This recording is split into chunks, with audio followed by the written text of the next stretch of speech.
Yeah, hello everybody, I'm Klaus and welcome again to 3 Minutes Only, my running online interview series. And today we are at session number 12. My guest today is a musician from London. He's the singer of a band which was founded in 1976. So please welcome RASMUS BOM ANDERSON from UK metal band Diamond Head. Hi Rasmus, nice to see you. How are you doing? I'm keeping my head above water here in London during COVID and everything, but trying to make the best of a really bad 2020. So that's how I am. My very first question always is, how's the weather in London? Well, generally, I think the answer to that is always miserable. We had a very good summer, but I think most people had, thanks to global warming, probably. But otherwise, it's okay. It's actually a beautiful. What's the word? It's not autumn. I get my words mixed up. But the leaves are falling off and everything. But it's got some nice autumnous colors of orange and brown all around. So it's okay. Okay, in Germany we had a so sunny cloudy mix. It was autumn is coming with big steps, and it's already here. So Rasmus, 3 minutes only. We have not much time, so let's start with our little questions. My first one is, in the moment there are very heavy times for all bands worldwide. Could you explain the impact of COVID-19 on the band, and how do the members of Diamond Head are handling the situation? Oh, well, I haven't actually been speaking much to the guys because it's sort of everything's just been shut down. The industry is shut down. Touring is not happening. Live gigs are not happening. There are a lot of people who are doing live gigs and streaming, but, we are a band from 1970. Well, I'm not from 1976, but, the band is an older band. So that kind of technology is a little bit difficult to maybe keep up with for everyone. And also, we are spread out. I'm in London. Most of the guys in the Midlands, Carl is in France. So it would have to be one of those things, and that would be very complicated logistically to set up properly, I think, and if we were going to do something like that, it would have to be done right. So I think everyone's just keeping their head above water. That's all I think everyone's trying to do, try and make heads or tails. We tried to spend the time as best we could during lockdown with making Light Into the Nations 2020, the re-recordings, and try and get that out to still celebrate the 40th anniversary, because it's the only way we could, because we can't tour and gig and play with all our fans and all that, or play for all our fans. So that's the way we can do it. Okay, so let's think positive. That's fine, yeah. Can you explain your way becoming a singer in general, and of course, finally becoming the singer of Diamond Head in 2014? Yeah, sure. Singing just came sort of out of the blue.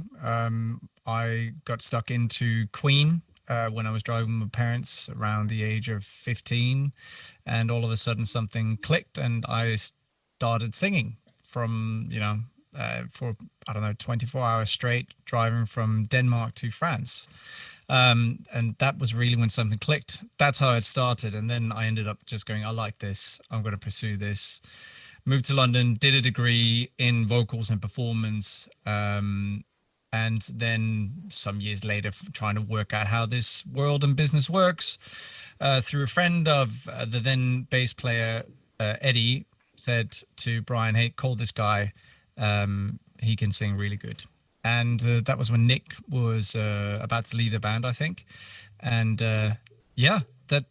we did an audition. I recorded on To Heaven to Hell, From Heaven to Hell, and Brian really liked it. Went up for a playthrough and an audition with everyone, and the rest is history, basically.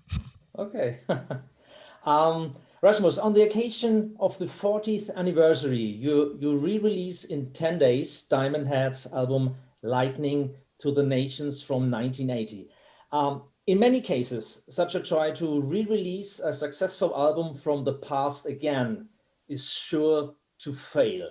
But the album gets absolutely brilliant pre-reviews in rock and music magazines and on social media. Do you have any explanation for that? No, I mean, I haven't seen many reviews. I've seen one review from Germany, which was very, very kind, from Hooked on Music, I think it was. That was really kind. Honestly, this for me, this was obviously daunting. And to start with, my brain was just going, we're going to be stepping on glass here because this is music that is incredibly important and precious to a lot of people. It's hard enough for people to accept a second, if not a third singer in a band because people like that idea of the original being that, because music is like a time machine, you know? So the music takes them back. So obviously I knew there was going to be backlash here and there. I wasn't even, I didn't know if it would really shine through and be positive. All I could do from my end was try and do what I always do, which is try and keep completely honest to the legacy and true to the songs best I could, while still transporting this into 2020, not just as a singer, but also as the producer and mixing engineer on this record. So there was a lot of sort of pressure on my shoulders to do this, and obviously it was daunting. So I'm waiting to actually hear the reviews, and I'm sure there's tons of people out there who want my head on a pole or whatever, paraded down the metal streets of their cities. But it was the only way that we could celebrate the 40th anniversary in this manner. So yeah, that's it. I don't have an answer. If it's being received well, that's fantastic. I'm very happy about that. Yeah. Okay. On this album, you also included 4 cover songs from Metallica, Led Zeppelin, Deep Purple, and Judas Priest. What intention was behind that idea to use cover songs on this album? Well, Brian had always talked about the idea of doing covers. It seemed appropriate for a 40th anniversary to sort of hark back to because it was the debut album, to hark back to some of the bands that were the key influences for Brian and Diamond Head. And therefore, you can really see some of the parallels. Obviously, there's the Metallica thing, which everybody knows about, what generally most people know about. And it was very important that we did something good there. I think, I don't know whether it was Carl or Brian who quoted it. No, it was Brian who said when he chose No Remorse from their debut album, that he sort of wanted to do Diamond Head covering Metallica covering Diamond Head with No Remorse is how he said it, which I thought, yeah, that's brilliant. And it was interesting with No Remorse, actually. It sat in the pocket first time we played through it, which was peculiar, that it felt so at home for Diamond Head to play that song. So you could really feel that the ties there between the two bands musically, how they sort of were influenced and all that. Judas Priest, Deep Purple, and Led Zeppelin, they're all bands that influenced Brian a lot in both his playing style and also how they approach songwriting. So we wanted to pick some songs from that. I think Immigrant Song is a fantastic song. I think it's very important that people understand that we weren't trying to outdo the originals in any way, not even on the actual Light the Nations album. We were just trying to do a version now. So, because people always think, oh, it's not as good as the original. Well, it's not supposed to be. It's just supposed to be kick-ass, and that's it. We're not trying to be better than anyone. But we chose Sinner because it's such an epic song. It's got the long song structure, similar to some of Diamond Head's work. Honestly, one of the hardest songs I've ever had to cover. Dear God, Robert Plant can sing, and Immigrant Song, just what a beast of a groove and everything. It's a fantastic song. Rat Bat Blue was sort of, Brian didn't want to pick something that was too obvious, Deep Purple, so he picked that one instead of some of the other ones that are more well known. So yeah, that was the reason, just to pay some homage to the past and what became the future, I guess. Rasmus, just for me, to what kind of music do you listen in your leisure time? Classic or jazz or rock and metal, like usual? I listen to everything. Okay. If it's good music, then I listen to it. So I will put on some nice soul stuff, even hip hop once in a while. I mean, in general, I hate hip hop, but there are some hip hop tunes that are bloody brilliant. A good example, Busta Rhymes, Give Me Some More. I mean, once you get that Hitchcock theme coming in, it's like, that's fantastic.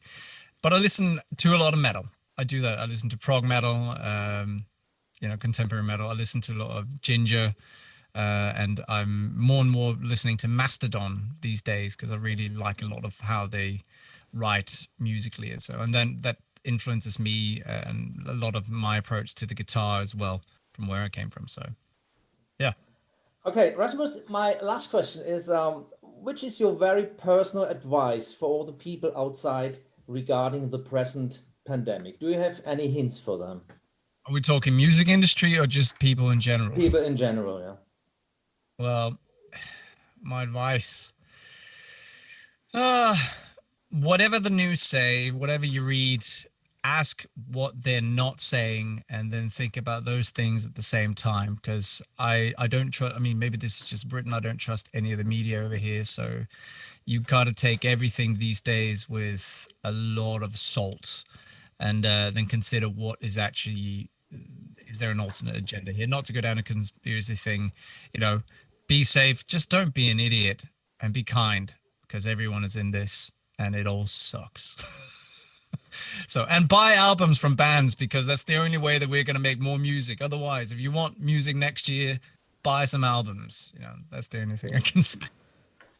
Okay, Rasmus, time is up, 3 minutes only. Thanks for your time. I wish you and the band all the best. Stay healthy and stay safe. And I hope to see you and Diamond Head next year to any festival, to any concert in Germany, maybe.